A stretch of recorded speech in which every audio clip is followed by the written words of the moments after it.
Bonjour Thierry Luters. Bonjour. Donc vous êtes journaliste sportif à la RTBF. Vous participez à l'émission du Grand Cactus. On vous retrouve également dans la tribune et sur Vivacité dans le 8-9. Mais sans oublier que votre activité principale consiste à commenter les événements sportifs. Donc pour commencer, on va faire un petit bond dans le passé. Donc vous avez fait des études gréco-latines avant d'entamer une licence en histoire à l'Université de Liège. Vous avez aussi fait l'Académie Grétry en art dramatique et en déclamation. Donc au final, au cours de votre adolescence, vous avez fait du chant, vous avez fait du théâtre et même du cinéma. Donc rien ne vous prédestinait à votre futur métier de journaliste. Vous pouvez me dire quand et pourquoi tout a basculé ?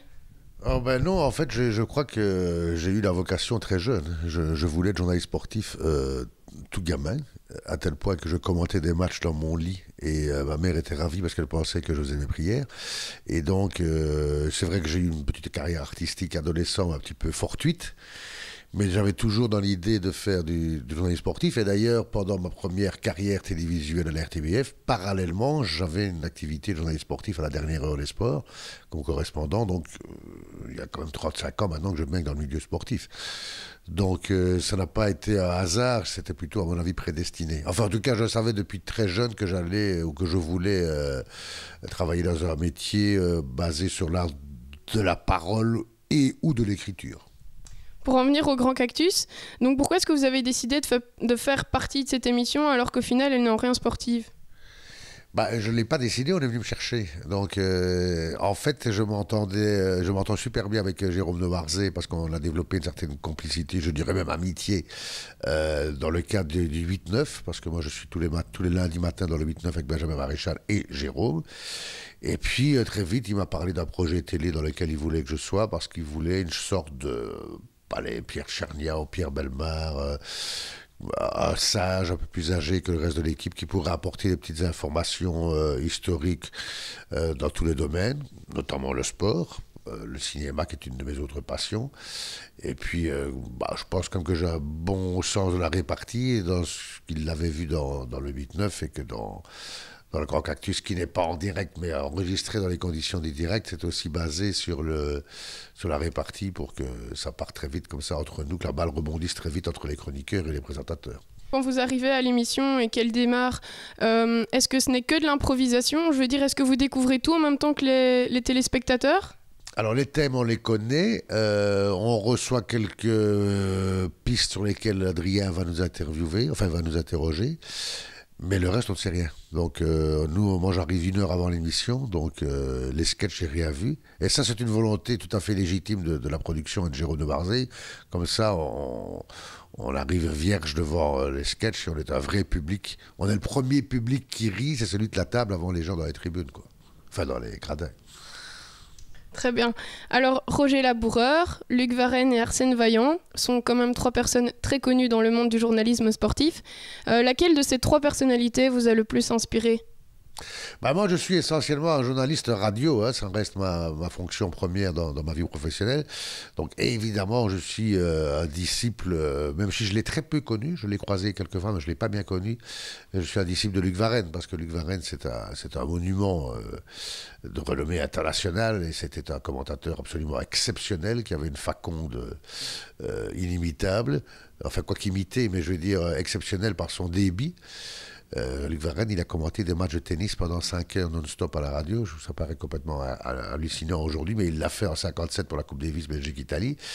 Donc c'est sûr que Varenne est une référence, mais les 2 autres aussi. Arsène Vaillant, c'est un très grand connaisseur de foot, dans un style plus sobre, évidemment, plus analytique, et avec beaucoup de légitimité vu son passé d'ancien footballeur. Et alors Roger Laboureur, que lui, je le connais très bien.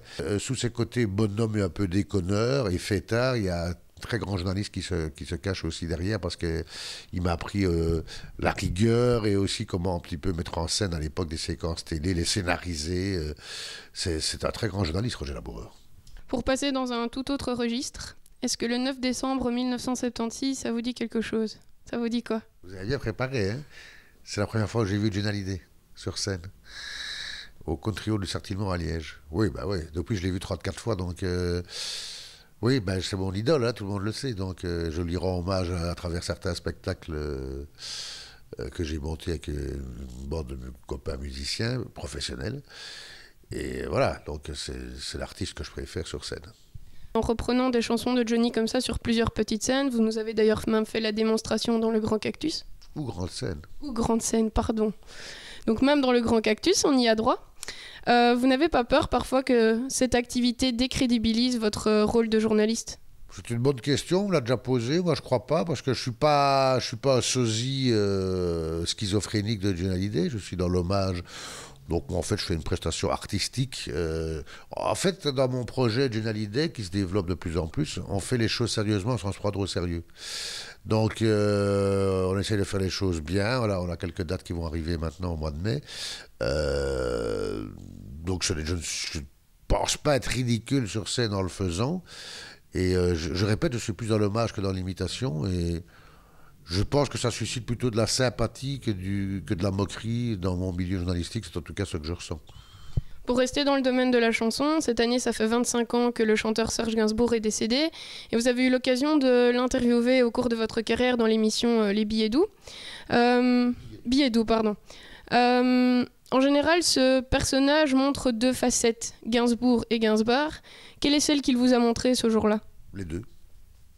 Les deux, parce que j'ai eu la chance incroyable de pouvoir discuter avec lui 1 heure avant l'émission, parce que le studio où on a fait la régie, le studio où on réalisait l'interview n'était pas prête.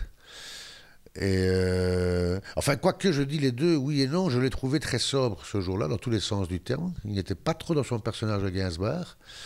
Là, je pense que c'est le plus grand souvenir de ma carrière dans le divertissement. Je le dis moi-même, je pense que j'ai réalisé une bonne interview. Je l'avais bien préparée et il m'a félicité d'ailleurs après la prise. On avait fait un truc original parce qu'on l'avait mis dans une régie finale. Donc il voyait les images qui défilaient. On avait été rechercher des archives, dans des trucs qu'il n'avait jamais vus, dans nos propres archives RTBF.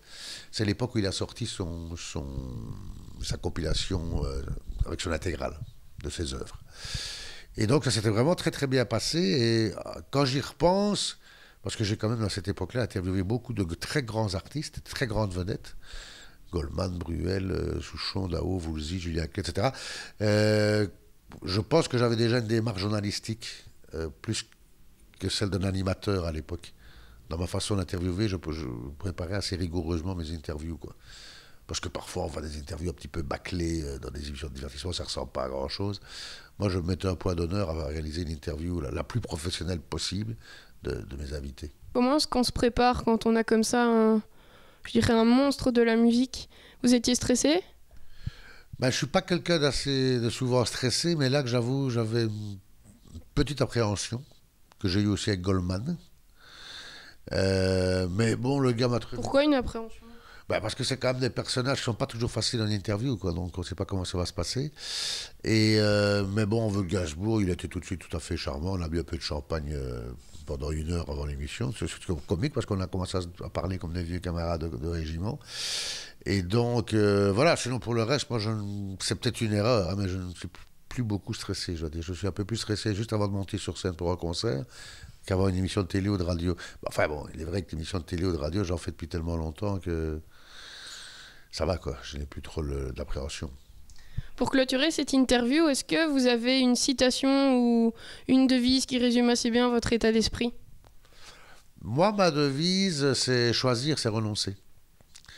C'est-à-dire que si vous avez dans la vie le choix entre A ou B, vous choisissez A plutôt que B, donc vous renoncez à B, mais vous continuez à avancer sans regarder en arrière, parce qu'il y a beaucoup de gens qui choisissent sans vraiment choisir et qui, après, se morfondent de ce que j'ai bien fait de prendre A plutôt que de B. Je pense que les grandes décisions, il faut les prendre assez rapidement et de façon irrévocable, et ça vous permet d'avancer dans la vie. Merci beaucoup Thierry Luters.